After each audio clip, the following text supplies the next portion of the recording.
Hi, I'm Steve with Camp365. Imagine being way back in the woods and still having air conditioning. That's one of the beauties of Camp365. So I'm here today to help you set up your Camp365 air conditioning system. So there's two things to remember. Number one, you've got to have an external power source. You can't run the air conditioner off your battery system. So that means either shore power or, in my case here, a generator. The second thing is you've got to have your Camp365 top set up for air conditioning because the condenser stays outside and the cooling unit actually sits inside. Now your air conditioner really has two pieces. It's got the condenser which stays outside, and the nice thing about the condenser is, unlike the condensers that sit on the roof of a lot of the campers and RVs that are out there, this one we're actually going to slide right underneath the camper so it stays in cool areas and dry the entire time you're on your trip. And it can actually, you'll see it's got a little drain spout here for any excess water, which will be minimal, but it'll fall right down to the ground. The other piece is actually right here. This is your fan unit.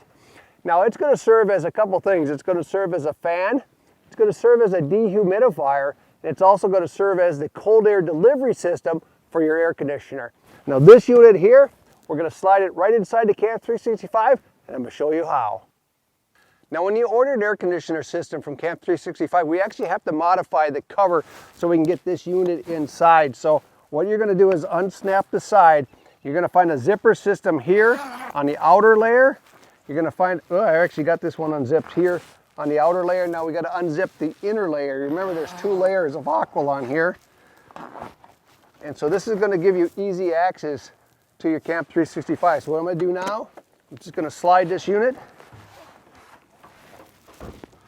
right inside here, including my power cord, because we're going to plug this in inside. I'm going to move it up in here.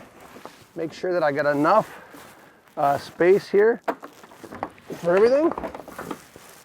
The next step is just to kind of zip it back down on both layers, the inner side first. Make sure that this is protected. And the final zipper on the outside coming in right here. Now remember that you're going to want to snap this back up, and you're going to want to make sure your corner is also secured with both snaps, right here and right here. Now we're inside, and remember I talked a little bit about that we've got to have this system powered by either shore power or generator, because that's what we're going to be running off the 110 system. So what I like to do is position this right in this general area. I'll take the plug system here. I'm going to plug it in right here on the 110. Now because we're camping remotely right now, I need to go outside and start the generator. Now I've got a little small generator here that I've been using for years. It's a wonderful unit, but it does make some noise and it does provide exhaust. So I don't want to set it up anywhere near the Camp365 where any of the fumes could come into the cabin, and I like the quietness. So you can see I've got it moved away. I've actually got enough cord that I can move it 100 feet away or so, and then it's super quiet, but it's very easy to start.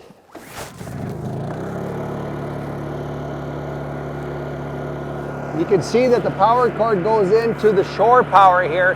Now if I had access to electricity where I could plug into a house or at the campsite, that'd be great, but because we're remote, I'm going to use the generator.